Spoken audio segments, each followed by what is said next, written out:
ओम शांति।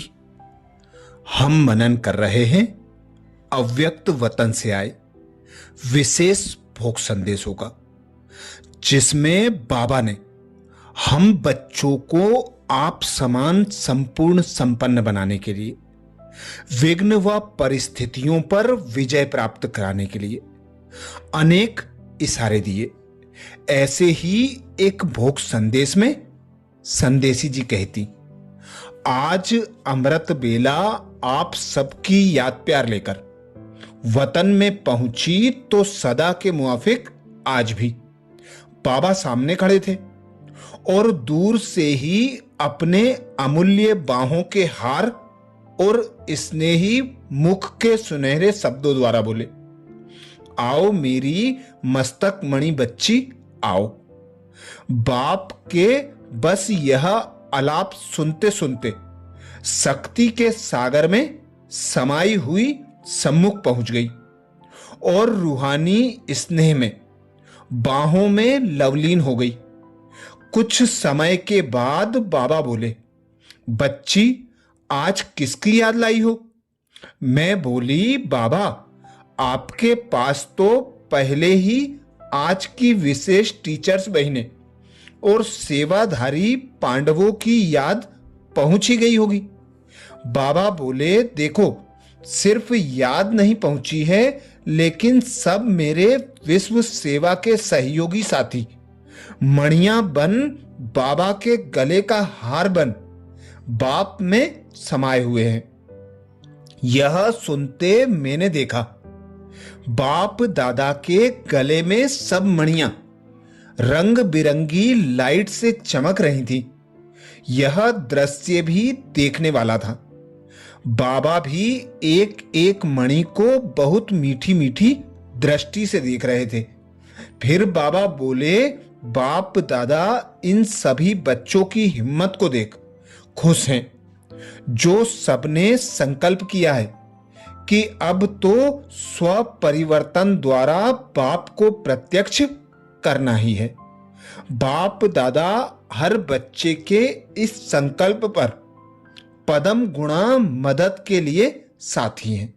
सिर्फ वायदा करने वाले नहीं, लेकिन वायदा निभाने वाले हैं। बोलो बोलो मेरे सब महारथी बच्चे, दृढ़ संकल्प की सफलता का हार गले में डाल लिया है ना?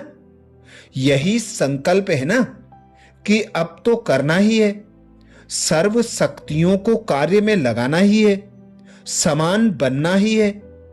कोई भी कमजोर संकल्प के दरवाजे को डबल लॉक लगाकर बंद करना ही है। बाप दादा देख रहे हैं कि हर लवली बच्चा इस दृढ़ संकल्प की, मन में शुद्ध संकल्प की डांस बहुत अच्छी कर रहे हैं। बाप दादा खुश हैं क्योंकि एक बारी अपने दिल की कमजोरी फील करने वाले कभी आगे फेल नहीं होंगे, फ्लाई करते रहेंगे, क्योंकि दिल से करने वाले के दिल से कर्मों के हिसाब किताब का बोझ समाप्त हो जाता है और डबल लाइट बन उड़ने की कला का वरदान प्राप्त हो जाता है। यही सहज उन्नति का साधन है। उसके बाद बाबा बोले, मेरे यह सेवा प्रति निमित्त महान बच्चे सदा सेवा में बिजी रहते हैं। चलो आज सबको वतन में बुलाए मनोरंजन करते हैं। बाबा का कहना और सबका वतन में इमर्ज हो जाना। सब अर्ध चंद्रमा के रूप में बाबा के सामने इमर्ज हो गए। बाप दादा सबको स्नेह की दृष्टि दे रहे थे। सब अशरीरी स्थिति में लवलीन थे। कुछ समय बाद बाबा बोले, बच्ची जैसे बाप दादा की दृष्टि से सेकेंड में अशरीरी स्थिति का अनुभव कर रहे हो, ऐसे सेवा में रहते भी स्वयं शक्तिशाली स्थिति की स्टेज से अशरीरी भव का मन को आर्डर दो और सेकेंड में अशरीरी बन जाओ। जैसे यहां मन, बुद्धि और सब कर्मेंद्रियां आर्डर में हैं। सेकंड में आर्डर करो तो मानने वाली हैं। बोलो, ऐसे स्व के मास्टर अलमाइटी बनने के अनुभवी व अभ्यासी बने हो ना? सच तो यह सुनते सभी उसी स्थिति में समाये हुए थे। कुछ समय बाद बोले, ओ मेरे मास्टर सर्वशक्तिवान स्वरूप बच्चे, अब चलो बाबा के साथ सैर करो। बाबा चलने लगे तो हम सब जैसे साकार बाबा के आगे जाते थे, हम साथ में जाते थे।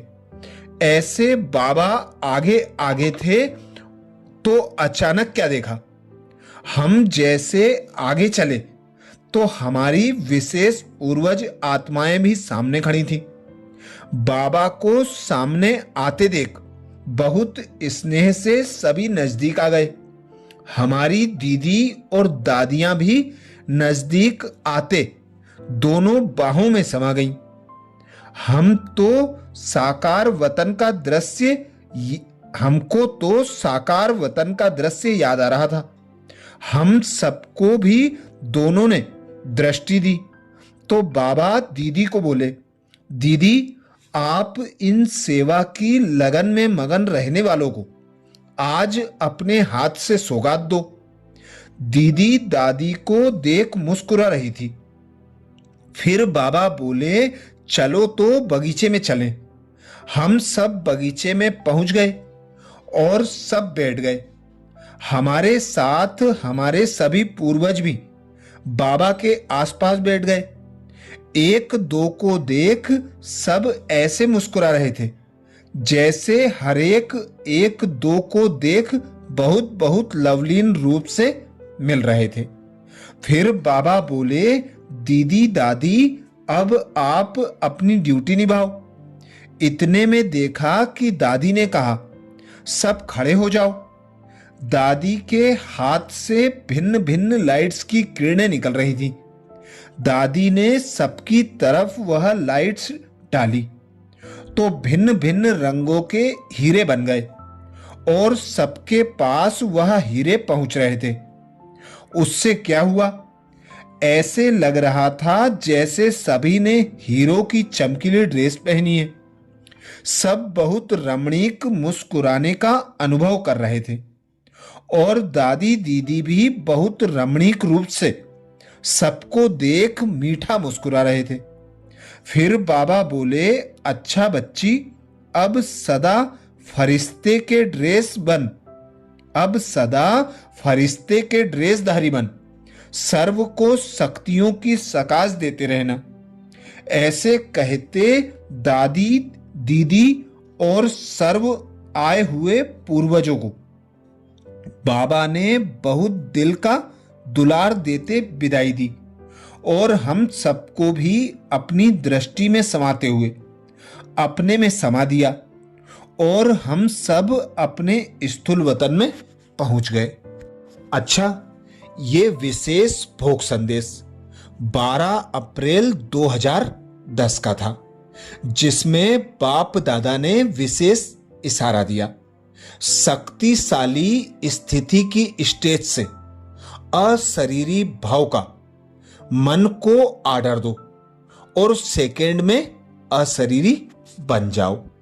ऐसे ही एक और विशेष भोग संदेश जो 8 मार्च 1993 को लगा, जिसमें बाप दादा ने विशेष अटेंशन खिंचवाया।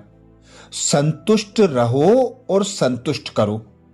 संदेशी जी कहती, आज जब हम बाबा के पास संदेश लेकर गई तो जाते ही बाबा को सुनाया कि सभी बच्चों की यह शुभ आशा है और बड़े अधिकार से सभी ने बाबा को आने के लिए कहा। बाबा सुनते हुए मुस्कुरा भी रहे थे और साथ साथ जैसे हमें देख रहे थे ऐसे आप सभी को भी देख रहे थे। ऐसे लग रहा था जैसे बाबा वतन में नहीं लेकिन मधुबन में सबसे दृष्टि द्वारा मुस्कुराते हुए मिलन मना रहे हैं। थोड़े समय में बाबा ने हमें देखा और मुस्कुराते हुए बोले, बच्ची, बाप को बच्चों के अधिकार का संदेश सुनकर बहुत खुशी हुई और बच्चों को यह तो अनुभव होता ही है कि जितना बच्चे बाप को याद करते हैं, बाप उससे भी ज्यादा आप बच्चों को याद करते हैं, क्योंकि बाप के आगे तो सारा समय बच्चे ही रहते हैं। जो अमूल्य रत्न होते हैं वे सदा ही बाप के सामने होते हैं। यह जो बच्चे आए हैं वह हैं भी बाबा के साकार कार्य में सहयोगी राइट हैंड बच्चे। सहयोगी बच्चों को बाप कैसे भूल सकता है? हैंड के बिना तो कोई काम ही नहीं होता है। भले करावनहार में हूं, लेकिन साकार में करने वाले तो यही मेरे राइट हैंड बच्चे हैं। हैंड कभी अलग नहीं हो सकते। यह राइट हैंड बच्चे सदा बाप के सहयोगी भी हैं और साथ भी हैं। मेरा संकल्प चल रहा था कि बाबा याद तो दे रहे हैं, लेकिन मेरा संदेश तो और था। बाबा ने मेरे संकल्प को कैच किया और कहा, बच्चों ने अधिकार से निमंत्रण दिया है और बड़ी हुज्जत से बुलाया है, तो बाबा भी बच्चों के ऊपर एक हुज्जत रखते हैं। उस समय बाबा का जो रूप था वह बहुत अंतर्मुखी था, जैसे कोई बात में लीन हो जाते हैं। इसी स्वरूप से बाबा ने कहा, एक बात बच्चों की बाप के सामने बार बार आती है। बच्चों ने वायदे भले बहुत बार मन से वह लिख करके किए हैं, मिलन भी मनाया है, परंतु वह आस अभी पूरी नहीं की है। मैंने कहा, बाबा वह कौन सी आस आपकी रह गई है? बाबा ने कहा, बहुत छोटी सी बात है। बाप यह तो देखते हैं कि बच्चे चाहते भी हैं, लक्ष्य रखकर चलते भी हैं, लेकिन लक्ष्य और करना उसमें अंतर पड़ जाता है।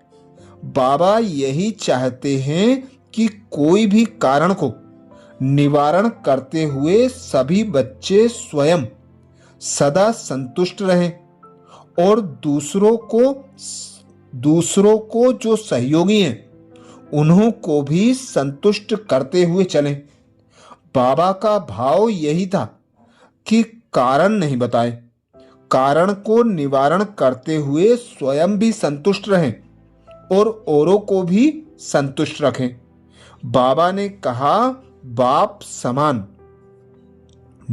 समान बच्चे कहते हैं, लेकिन अगर यह आस बाबा की पूर्ण कर दें तो यही बाप समान बनना है।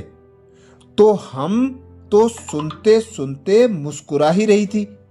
फिर बाबा ने कहा, मैं जानता हूं कि यह कठिन सब्जेक्ट तो है, इसमें कई बातें बच्चों के सामने आती हैं, लेकिन इसमें पास होने के लिए कुछ मिटना पड़ता है और कुछ मिटाना भी पड़ता है।